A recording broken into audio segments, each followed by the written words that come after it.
చంద్రబాబు 5 ఫైళ్ళ మీద సంతకాలు పెట్టబోతున్నారు. అందులో స్కిల్ సెన్సెస్ అనేటువంటి చాలా ముఖ్యమైనటువంటి ఏంటంటే ఇప్పుడు వాలంటీర్ వ్యవస్థ ద్వారా ఇంతకుముందు ఇంటింటి దగ్గర నుంచి డేటా అక్కడ ఎట్లయితే ఫీడ్ అయ్యి ఉంటుంది, అందులో భార్య, భర్త, పిల్లలు, వాళ్ళ ఆర్థిక పరిస్థితి, కులము, వాళ్ళకి సంబంధించి ఏ సంక్షేమ పథకాలు అందినవి, ఇలాంటివి అప్పుడు ఫీడ్ అయ్యింది. ఇప్పుడు అలా కాకుండా వాళ్ళ స్కిల్ ఏంటి అన్నటువంటిది, అందులో ఎవరెవరికి ఏమేమి స్కిల్స్ ఉన్నాయి, పిల్లలు ఇప్పుడు చదువుకున్నటువంటి వాళ్ళు ఉంటే ఎంఏనా, ఎంబీఏనా, బిఎల్లా, ఇట్లాంటి అన్నీ కూడా స్కిల్స్ ఏమున్నాయి అన్నటువంటి దాని మీద ప్రత్యేకించి ఒక సెన్సెస్ తీయబోతున్నారు.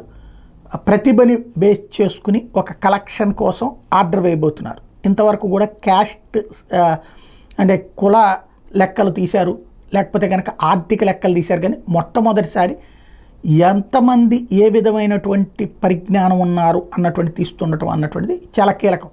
ఇక్కడ అది తీయడం వల్ల ఉపయోగం ఏంటంటే ఇతర రాష్ట్రాల, ఇతర దేశాల నుండి వచ్చేటటువంటి కంపెనీలకి డేటా ఇవ్వచ్చు. మా దగ్గర ఇంత మ్యాన్ పవర్ ఉంది, ఈ స్కిల్స్ ఉన్నటువంటి వాళ్ళు ఉన్నారు. ఎందుకంటే ఎందుకు ఇండస్ట్రీస్ రావు అంటే సాధారణంగా హైదరాబాద్, బెంగళూరు, చెన్నై, దేశం నలుమూలల నుంచి అలాంటి మహానగరాలకు వెళ్ళిపోతారు ఉద్యోగాలు చేయడం. అక్కడ ఈజీగా ఒక కంపెనీ పెడితే ఆయా స్కిల్స్ ఉన్నోళ్ళు దొరుకుతున్నారు. అదే ఆంధ్రప్రదేశ్లో ఇక్కడోళ్ళే అక్కడికి వెళ్ళి ఉద్యోగాలు చేస్తున్నారు, కానీ ఇక్కడ ఉండట్లేదు. కాబట్టి స్కిల్స్ ఏంటి అన్నటువంటిది సమస్య. ఇప్పుడు ఆ స్కిల్ సెన్సెస్ తీయడం అన్నటువంటిది చాలా ముఖ్యమైనటువంటి అంశం, రాష్ట్రానికి సంబంధించి అత్యంత కీలకమైన అంశం. చంద్రబాబు గారు చేస్తున్నటువంటి మంచి పని.